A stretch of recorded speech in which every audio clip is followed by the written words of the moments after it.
700 ବର୍ଷ ପୂର୍ବରୁ ନା ଘଡ଼ି ଥିଲା ନା କମ୍ପାସ ଥିଲା ନା ସାଇନ୍ସ ଲ୍ୟାବ୍ ଥିଲା କିନ୍ତୁ ଓଡ଼ିଶାର ଗୋଟେ ଏମିତି ମନ୍ଦିର ଥିଲା ଯେଉଁଠି ସମୟ ତିଥି ଋତୁ ସବୁ କିଛି ଜାଣି ହେଉଥିଲା। କୋଣାର୍କର ଏହି ଚକ୍ର ଆପଣଙ୍କୁ ଡିଜାଇନ୍ ଲାଗିପାରେ କିନ୍ତୁ ପ୍ରକୃତରେ ଏହା ପଥର ଘଡ଼ି। ଯେତେବେଳେ ହାତର ଛାୟା ଦେଖାଯାଏ ତ ଜଣାପଡ଼େ ସୂର୍ଯ୍ୟ କେଉଁ ଦିଗରେ ଅଛି। ତ ସେମିତି ଆଗକାଳର ଲୋକମାନେ ଏହି ଚକ୍ରର ଛାୟାକୁ ଦେଖି ସମୟର ବ୍ୟବଧାନକୁ ଜାଣିପାରୁଥିଲେ। ପ୍ରତ୍ୟେକ ଚକରେ 8ଟା ବଡ଼ ବଡ଼ ଲାଇନ୍ ଅଛି ଯାହାକୁ ସ୍ପୋକ୍ସ କୁହାଯାଏ। ଯେଉଁ ସ୍ପୋକ୍ସକୁ ଆମେ ଯଦି 3 ଘଣ୍ଟାରେ ହିସାବ କରନ୍ତି ତାହେଲେ 8 ଗୁଣନ 3 ଇଜୁକାଲ୍ ଟୁ 24 ମାନେ ଗୋଟିଏ ଦିନର ହିସାବ। ଆଗକାଳର ଲୋକମାନେ ଏମିତି ହିଁ ହିସାବ କରୁଥିଲେ।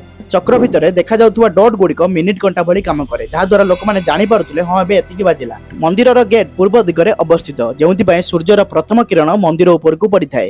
କାରିଗରମାନେ ସୂର୍ଯ୍ୟ ଏବଂ ମନ୍ଦିରକୁ ଧ୍ୟାନରେ ରଖି ଡିଜାଇନ୍ କରିଛନ୍ତି। ଆମେ ପୃଥିବୀରେ ରହୁଛେ କିନ୍ତୁ ପୃଥିବୀ ସିଧା ନୁହେଁ ବରଂ ଟିକେ ଝୁକିକି ଘୁରୁଛି ଯେଉଁଥିପାଇଁ ସମୟ ଏବଂ ଋତୁ ପରିବର୍ତ୍ତନ ସମ୍ଭବ ହେଇପାରୁଛି। ଟିକେ ଭାବନ୍ତୁ 700 ବର୍ଷ ପୂର୍ବେ ନା ଟେଲିସ୍କୋପ ଥିଲା ନା ମେସିନ୍ କିନ୍ତୁ କାଲକୁଲେସନ ଏମିତି ଆକୁରେଟ୍ ଥିଲା କି ଯାହାକୁ ଦେଖି ସାଇଣ୍ଟିଷ୍ଟ ମାନେ ଆଜି ବି ଚିନ୍ତାରେ ପଡ଼ିଯାଆନ୍ତି। କୋଣାର୍କର ଚକ୍ର ଗୋଟେ ପଥର ଡିଜାଇନ ନୁହେଁ ବରଂ ଷ୍ଟୋନ୍ କମ୍ପ୍ୟୁଟର ଯାହାକୁ ଦେଖି ଆଜି ଦୁନିଆ କହୁଛି ସତରେ ଆଗକାଳର ଇଞ୍ଜିନିୟର ମାନେ କେତେ ଆଡଭାନ୍ସ ଥିଲେ।